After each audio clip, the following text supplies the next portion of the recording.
Santiago, your line is now live. All right, we'll move on to Steve Jewin. Steve, go ahead. Darrion, thank you for the time today. It's been almost a year now since your last fight, your finish with Adam Boric, and obviously you've been waiting to face AJ McKee for that entire duration. So how has this pandemic affected you and your training? Well, obviously gyms have been shut down, but when you're a hardcore MMA fighter and you just really do this for a living, you're gonna find a way. So it hasn't really affected me much, you know. I've been able to stay in the gym, um, keep up with my body, and uh, probably one of the biggest things would be, you know, as fighters, we take a lot of damage in the practice room, so that's probably where we get the most licks. Uh, so uh, the last 9 months have been a grind for sure. It's been a dogfight, but you know, it's got me better in a lot of areas. So for me, just normal. And we've heard that AJ McKee would like to have a spectacular performance against you. Obviously, you would like to have a spectacular performance against him. So how do you see the fight playing out when you're both gunning for such a big prize at the end of this featherweight Grand Prix?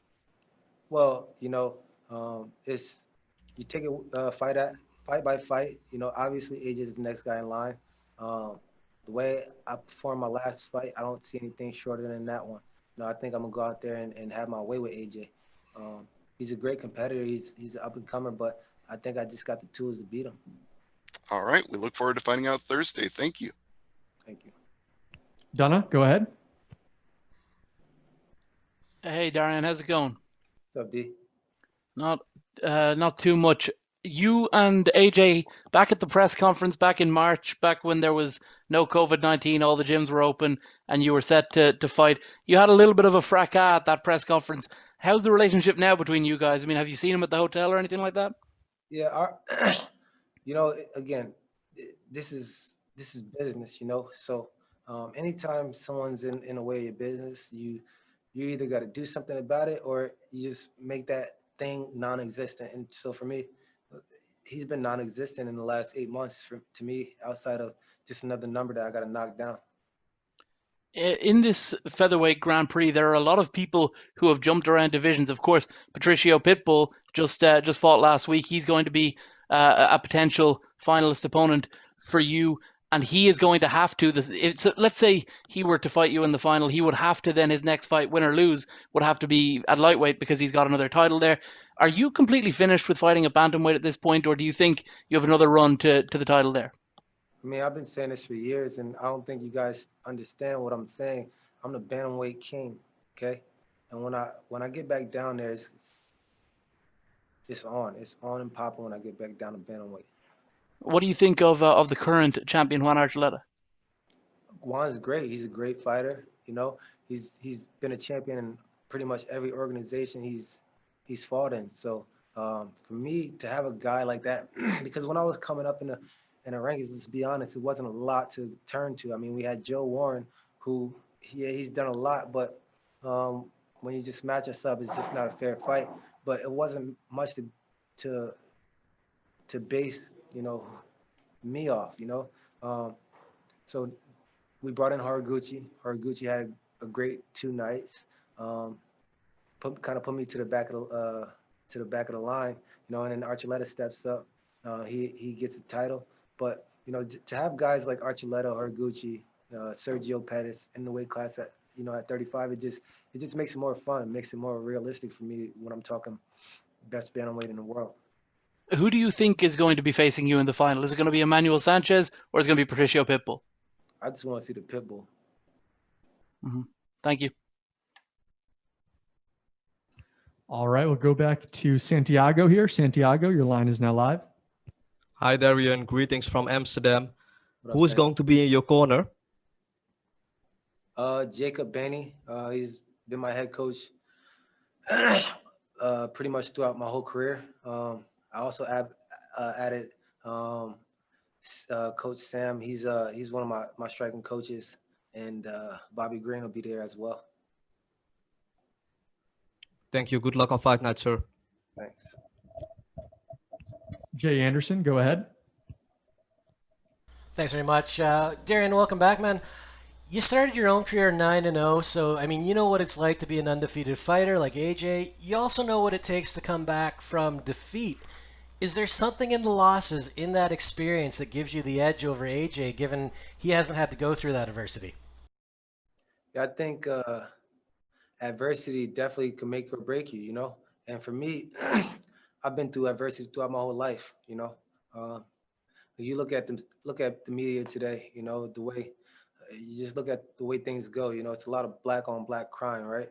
And so first I'm here to say this is the only place there should be black on black crime is in the cage. You gotta beef, you got a difference with your own people, your own kind, you know, settle it the right way. Like there's plenty of ways to do it, but you know, adversity just comes by nature. You know, I was born to lose, built to win, you know, and so it's just nothing. It's everything normal. Well said, and I want to ask you about something he said earlier. He said, you know, you're going to shoot, he's got elbows, and he feels his jiu-jitsu is going to be there. He feels that might be overlooked. You're an NCAA wrestler. Do you think he's maybe taking your wrestling lightly? Yeah, I think he's super confident because he's undefeated, you know, but he hadn't felt my pressure. He hadn't felt, you know, the way I move. The way I put pieces together in a split second is just not like anybody else. So I think once he feels that, he's gonna have a different thought. He's gonna have to keep it to where he's best at, you know. Looking forward to it. Thanks very much. Thanks. Giancarlo. Hi, Darren. Hope you're doing well. Coming into this fight now with AJ McKee, he hasn't really had too many flaws exposed in his fights. Who have you worked close with in your camp to lead up to this and make sure you're the most prepared for it? You know, we just take this camp just like any other camp. It's no different from me fighting Adam, me fighting Henry Corrales, you know, me fighting Haraguchi. You know, we just take these fights and build off what I'm good at. We look at some tendencies. We know that, you know, he's fought guys that weren't like me. They don't move like I move. So really just focusing on myself and focusing on adding to my game. And final one for me, looking around the landscape of MMA, you're competing in featherweight and bantamweight too. Do you think both those divisions in Bellator get the credit and respect they deserve from others who just watch UFC? I do. I don't think the rankings make any sense. You know, it's bullshit in terms of, you know, the UFC guys get automatic top whatever spots, but I know I done train with the best UFC guys, and I know damn well I'll go in there and smash these guys just like I do here in Bellator. So it's just I don't know. For me, it's about the money, man. I'm in this for, you know, to be able to support myself. I got a lot of people I got to feed, and so Bellator takes real good care of me. You know, I could fight at 45. I could fight at 35. Like King Mo used to say, I'm a money weight. You know, money weight is me. All right, we'll take one or two more. Steven. Hey, Darrion. You mentioned when you want to meet Pitbull in the finals. You had a confrontation backstage with him this past October, I should say. It seems like there's some animosity there. Can you sort of explain what's behind that? Well, I guess I think it's been way before the March episode. I think it started the night I beat up on his little brother, his little cousin, Leandro Higo. When I took Leandro out, you know, he had a bitter taste in his mouth. And it seems like whenever the pit bulls lose to one guy, everybody wants to fight him, you know? So that's kind of what happened. You know, I beat up the little brother or the little cousin, and the older cousin wants to fight or talk shit. So for me, you know, you talk shit, we're going to fight, you know? And then even after we had got into it, you know, the older pit bull expressed how he felt, you know, and so he can get it too. And how do you think a fight with Patricio would play out? I'm too long and rangy for Pitbull. So you'd basically keep him to range, or would you use your wrestling? I keep him at range. You know, I could do what I want with him. You know, if I use my wrestling, it's gonna be a real short night for him. But I think I could beat Pitbull anywhere. Honestly, I'm too. What did you think of his? Sorry, go ahead. Good. I'm too fast, too long for the Pitbull. What did you think of his fight with Pedro Carvalho? I thought his fight went just like I thought it would go. You know, he's a powerful guy. You know, Pedro stands right in front of you, stands straight up, and it kind of went just like I thought it would.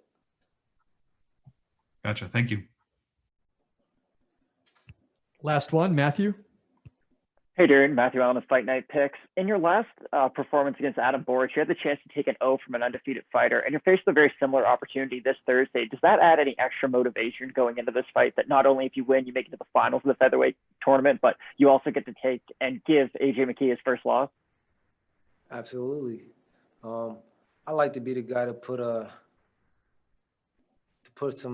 little damper on people's plans. You know, I'm the guy that fights all the fights that nobody wants to fight, you know, and not only fight those fights, but come out victorious.